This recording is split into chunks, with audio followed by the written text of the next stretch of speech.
우리 지역의 현안과 이슈를 짚어보는 헬로 이슈토크 시간입니다.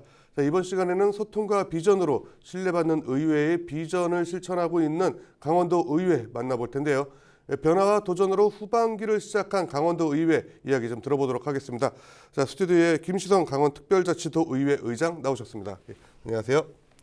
자, 의장님 시간 내시기 힘드셨는데 시간 내주셔서 감사합니다. 예. 자, 먼저 시청자 여러분들께 카메라 보시고 인사 말씀해 주시죠. 사랑하는 강원도민 여러분 반갑습니다. 강원특별자치도의회 김시성 의장입니다. LG 헬로비전을 통해서 시청자 여러분들과 만나고 또 도민들과 소통의 기회를 주셔서 정말 감사의 말씀을 드립니다. LG 헬로비전 방송국에 진심으로 고맙다는 말씀 드립니다. 예, 자, 짧게 해주셨는데 바로 질문 들어가도록 하겠습니다. 자, 지금 이제 11대 강원특별자치도 의회 후반기가 시작됐는데 네. 이번 후반기 의장이 되셨고 지난 9대 때도 의장직을 하시면서 벌써 두 번째 의장직을 수행하시게 됐는데 좀 다를 것 같아요. 처음 하셨을 때랑 지금이랑. 네, 어떠세요? 그렇습니다. 2014년이죠. 10년 전입니다. 네네. 9대 전반기 의장을 했고 또 이제 11대 하반기 의장을 시작한 지가 한 3개월 됐습니다. 네. 정말 도민들과 우리 11대 의원님들께 감사의 말씀을 드리고요. 다만 이게 두 번째 의장직을 하다 보니까 네. 무거운 책임감과 사명감이 듭니다. 그래서 우리 강원특별자치도 의회를 도민들이 신뢰받을 수 있게 정말 열심히 노력하고 있다는 말씀을 드립니다. 네, 그렇군요. 근데 지난번하고 10년 전 말씀하셨는데 10년이면 강산도 배난다 그러잖아요. 그렇죠. 자, 그때하고 지금하고 좀 달라진 점도 있을 것 같아요. 많이 어떠세요? 달라졌죠. 일단 네. 9대 때보다 11대 들어와서 우리 도민들이 우리 강원도 의회를 생각하는 게 많이 수준이 높아졌습니다. 네. 그리고 2022년도에 지방자치법이 개정이 돼서요. 이년 인사권 자체가 의회 의장한테 완전히 넘어가 있고요. 네, 그렇죠. 또 이제 사실 의원들이 전문성이 좀 부족한 게 사실입니다. 그래서 네네. 이 전문성을 좀 보충하기 위해서 지원관제들을 도입해서 네.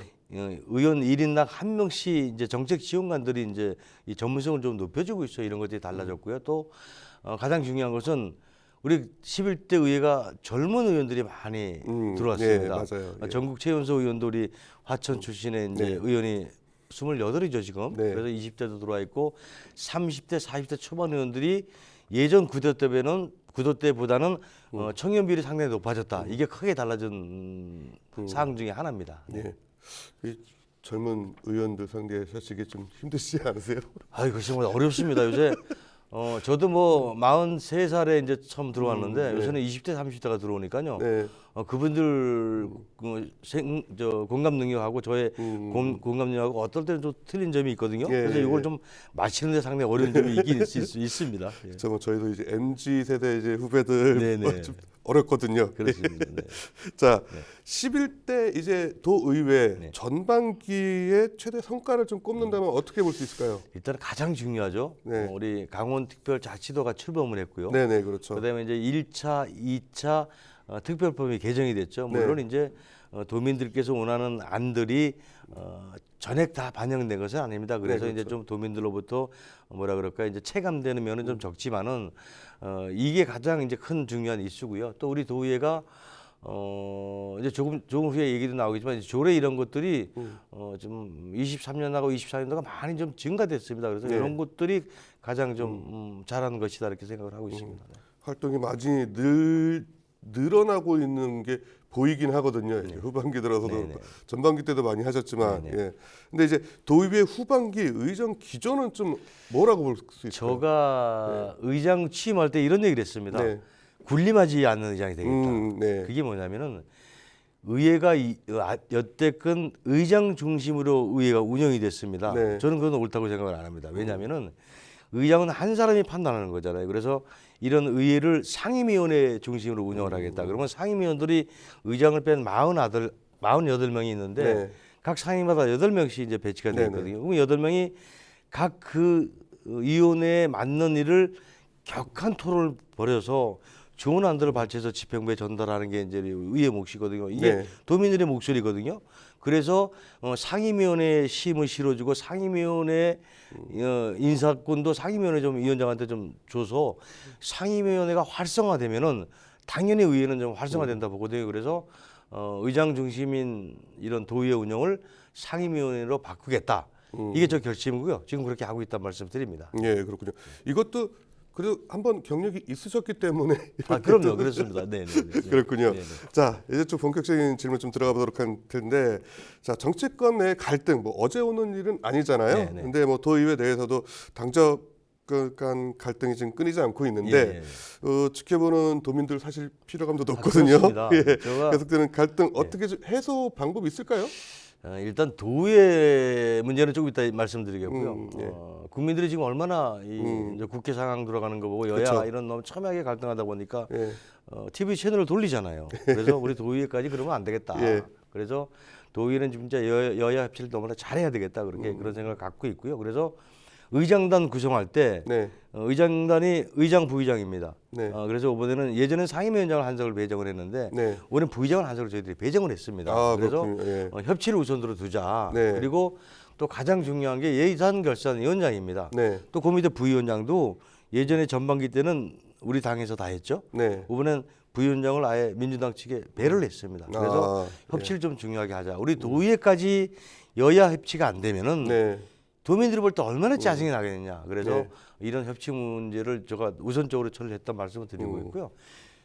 하반기 우리 소위 말하는 우리 당하고 민주당하고 지금 이런 갈등은 전혀 없다는 말씀을 분명히 네. 드립니다. 예. 이것은 우리 민주당 의원들께도 좀 물어보면은 지금 하반기 갈등이 있느냐 전혀 없다고 답변할 겁니다. 그래서 예. 이 문제는 도민들께서 너무 걱정하실 필요 없다. 예. 제가 의장으로서 민주당 의원들하고 협치하면서 도의회를 잘 이끌겠다 말씀을 드리겠습니다. 네. 일단 전반기하고도 달라졌지만 사실 후반기 의장단 선출할 때 당내 경쟁은 치열했지만 네. 그 외에 트러블은 사실 없었던 거는 맞아요. 예, 맞습니다. 네. 전반기 때랑 네. 좀 많이 상반된 모습이었는데 오히려 기초의회 같은 경우는 좀 아직까지 네, 많이 문제가 있었는데 오히려 의회에서 이런 좀 모범을 보이지 않았나 후반기 들어서 이런 생각을 좀 가져봅니다. 저도요. 네, 감사합니다. 자, 네, 네. 도의회의 역할, 집행부에 대한 감시와 견제, 또 예산 분배, 정책 제안 등을 역할을 할 텐데 이외에도 뭐 지역사회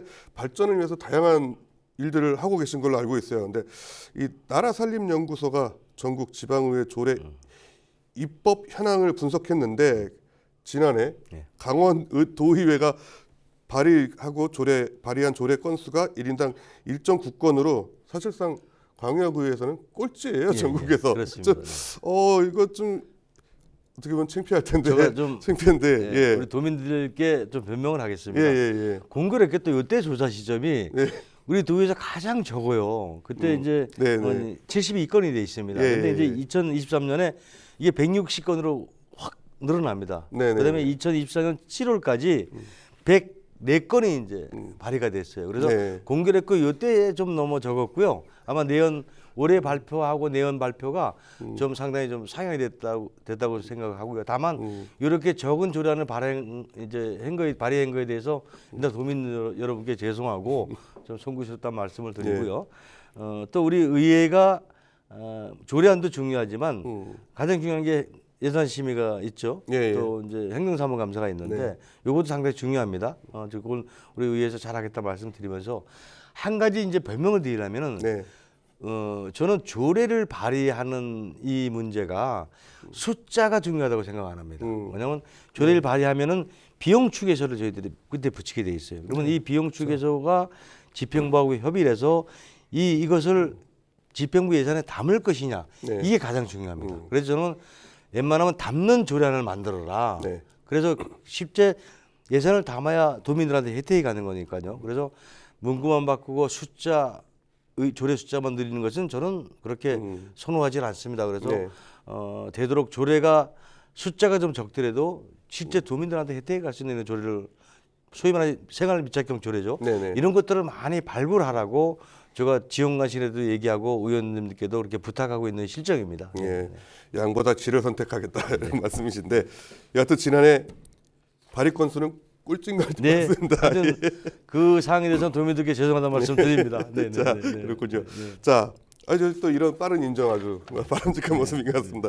자, 11대 강원도의회 후반기 상임위원회 중심으로 될 거다 이렇게 말씀하셨는데, 네. 자 이제 의원들의 역량 강화를 통해서 의회 전문성을 높이겠다라고 또 이제 말씀하셨어요. 이제 그 사실 좀 구체적인 계획이 좀 있을까요? 일단은 상임위원회 중심으로 이끌겠다는 건 조금 전에 말씀을 드렸고요. 네네. 가장 중요한 것이 뭐냐, 의원들의 전문성입니다. 네.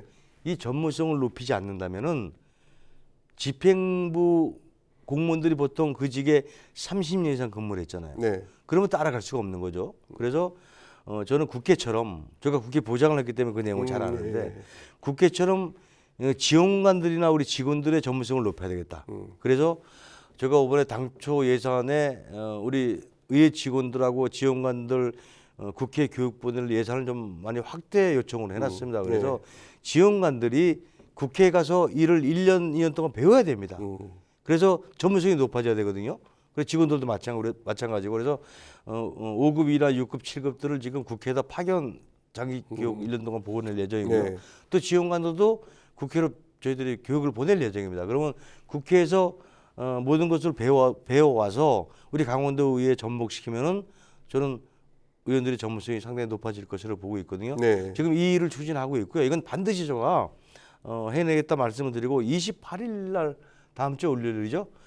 국회 사무총장님을 제가 11시에 면담 계획을 잡아놨습니다. 여기서 이제 파견 근무 이제 때문에 이제 면담 계획을 잡아놨는데, 우리 민주당의 박윤미 의원님하고 부의장님하고 같이 가는데 전국 최초로 이거 시행하는 거거든요. 그래서 저는 직원들을 국회에다 파견을 자주 보내서 직원들 지원관들의 전문성을 높이겠다. 이게 계획입니다. 예. 그렇군요. 그 지금 강원도 의회 내에 2개의 특별위원회가 있는데, 후반기에 지금 기존 특위 외에 지금 지역 소멸 그리고 미래차 이 2개의 특위가 발의돼서 뭐 지난해 확정이 된 거, 지난달에 확정이 된 것 같은데, 이거 좀 어떤 특위인지 이게요, 좀 설명 좀 해주세요. 지금 우리 강원도가 큰 문제가 네, 출산율이 아주 저조하잖아요. 그렇죠. 이 출산율이 저조한 것은 뭐냐면 청년들이 일자리가 없다는 얘기죠. 네, 청년들이 좋은 일자리 찾아서 대도시로 가고 외지로 빠지잖아요. 그래서 이것을 이제 막아야 되는데, 그래서 또 이제 적경 지역을 포함해서 어촌 군 지역은 네, 인구가 소멸 지역이잖아요. 계속 줄어들고 있잖아요. 네. 그래서 사실 우리 의회에서 이 특별위원회 만나서 집행부를 돕겠다는 얘기죠. 이제 도와서 어떻게 같이 좀 해결하자는 문제인데, 일단은 청년 일자리를 어떻게 만들어야 되는 게 가장 중요하고, 그래서 저희들이 이제 우리 강원도가 김치대 도정 이후로 바이오 관련 산업을 많이 이제 유치를 해왔잖아요. 이제 네. 강릉에 천년 바이오 산업단지가 예비 지정이 됐고, 또 얼마 전에 춘천, 홍천, 평창을 잇는 바이오 산업단지가 이제 지정을 받았잖아요. 여기에 경제 유발 효과는 5조가 넘고, 또 인원 창출, 고용 창출이 한 3만 명 된다는 거 아니에요. 그러면 좋은 기업들이 지역에 강원도에 들어오면은 그 좋은 일자리가 창출되는 겁니다. 그래서 이런 것들을 도우려고 저희들이 이제 이런 특별위원회를 만들었고요. 저는 우리 도 집행부를 잘 도와서, 도에도 이제 비판할 때 비판하지만 도울 건 도와야 됩니다. 그래서 이런 것들을 만들어서 이제 집행부를 도우겠다 말씀드리겠고요.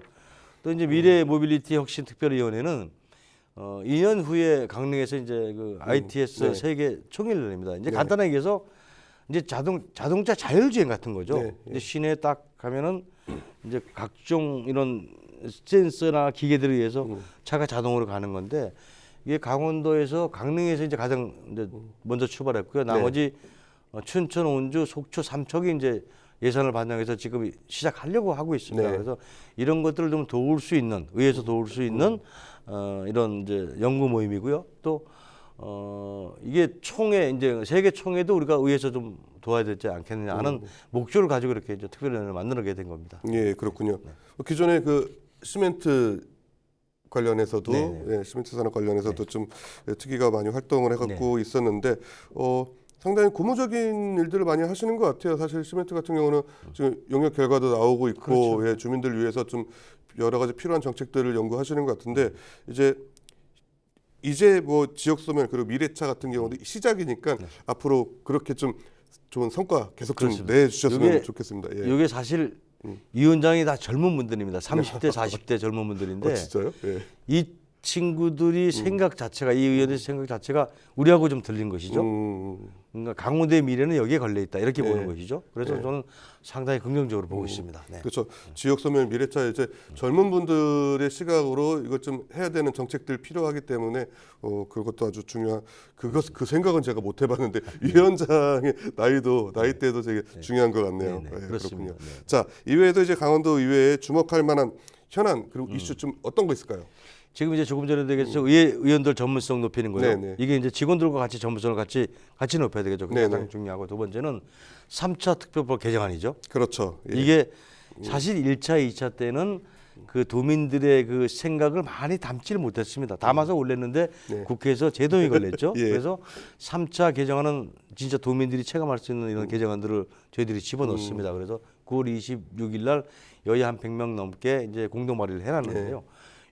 이게 특별법이 통과시키는 것이 가장 큰 우리 도의회 목적입니다. 왜냐하면 집행부만의 일이 아니거든요. 그래서 제가 이제 의장단에서 행안위 여야 간사님들도 찾아뵙고 또 위원장님들도 찾아뵈서 강원도 실정이 그러니까 좀 도와달라고 이렇게 업쇼가 할 겁니다. 그래서 의회도 가만히 앉아서 그냥 구호로 외치는 것이 아니고 직접 국회에도 찾아가고 또 각종 부처에도 찾아가서 네. 이렇게 발로 뛰는 의정 활동을 할 계획을 갖고 있습니다. 네, 그렇군요. 네. 근데 사실 일각에서는 네. 저 방송 기자들 사이에서는 강원 특별자치도 돼가지고 달라진 점은 자막만 길어졌다. 네. 라는 이야기도 네, 좀 있었는데, 그렇습니다. 예, 실질적으로 이제 주민분들께서도 달라진 게 뭐지라고 체감은 못 하고 계셨거든요. 이번 3차 그리고 앞으로 계속되는 이 특별법 개정을 통해서 좀 주민들이 좀 많이 체감할 수 있게 좀 됐으면 좋겠습니다. 네. 자, 후반기에도 이 도의 긴축 재정 기조가 좀 이어질 것 같은데 예산 편성에도 많이 어려움이 있을 것 같아요. 좀, 정말 네. 예, 도민들 고충 좀 많아질 것 같은데 어떻게 도의회에서 고민도 많이 되실 것 같아요. 진짜 어떠세요? 고민입니다. 예, 이제 글로벌 경기 침체로 인해서 우리 중앙정부도 세수가 많이 감소가 됐죠. 네. 우리 강원도도 마찬가지입니다. 세수가 많이 감소됐는데 올해 한 3천억 정도가 좀 부족하다고 지금 이제 네. 보고를 받았는데 이게 그 규모가 줄이다 보니까 관련 실국의 예산을 20-30%씩 다 공동으로 삭감을 했습니다. 그러다 보니까 도민들이 실제 예전에 혜택 보는 것보다 좀 줄어들잖아요. 그러나 이제 복지 예산 같은 건 오히려 늘었고요. 네, 또 이제 김희태 지사가 추구하는 뭐 반도체 클러스터 사업이라든가 또 이제 바이오 산업 단지 이런 데는 예산이 대폭 증가가 됐습니다. 저는 의장으로서 그 지사에 대한 그런 정책 기조는 저는 찬성을 하고요. 우리가 이럴 때 좀 전략하면서 도민들한테 어려운 도민들한테 좀 이런 혜택들이 좀 줄어들지 않게끔 최선 노력을 다하겠다 말씀드립니다. 예, 그렇군요. 제가 시간이 얼마 남지 않아서 빠르게 좀 질문 드릴게요. 유튜브 채널 개설하는데 이거 왜 하신 거예요? 우리 도의회가요. 네, 실제 활동을 많이 하는데 네. 도민들이 잘 모릅니다. 그렇죠. 도의회가 뭐 하는 곳이냐, 예, 예. 니들 없어져라, 뭐 이런 얘기도 하는데 예. 그래서 좀 어떻게 홍보를 좀 해볼까. 예산을 적게 들고 홍보할 수 있는 방법이 뭐냐. 그래서 이걸 선택을 했고요. 아, 그렇군요. 물론 예. 지금은 이제 뭐 한 달도 안 돼서 좀 초창기 단계지만은 저희도 이거 열심히 해서 좀 재밌게 만들어서 도민들이 볼 수 있게끔 예. 노력하겠다 말씀드립니다. 아, 그렇군요. 네. 자, 시간이 저 너무 금방 흘러간 네, 것 같아요. 네. 예. 자, 끝으로 카메라 보시고 예. 지역 주민들 여러분들께 당부의 말씀 한 말씀 부탁드리겠습니다. 존경하는 도민 여러분, 제가 의장 취임 때 부드러운 리더십과 겸손으로서 의회를 운영한다고 말씀을 드렸습니다. 지금 그렇게 하고 있다는 말씀을 드리고요. 우리 도민들께서 우리 강원특별자치도의회를 좀 이쁘게 봐주시고 관심을 가지시면은 우리 도의원들도 정말 도민들의 삶의 질 향상을 위해서 열심히 노력하겠다는 말씀드리겠습니다. 도민 여러분 행복하고 즐거운 도민이 되시기를 부탁드리겠습니다. 감사합니다. 예. 행복하고 즐거운 하루하루가 모이면은 1년이 되고 그게 계속되겠죠. 네. 도의회에서도 좀 많이 앞장서 주시고요. 열심히 뛰어주시기 바라겠습니다. 감사합니다. 예, 시간 내서 감사합니다. 네. 헬로 이스터코 오늘 여기까지입니다. 시청해주신 여러분 고맙습니다.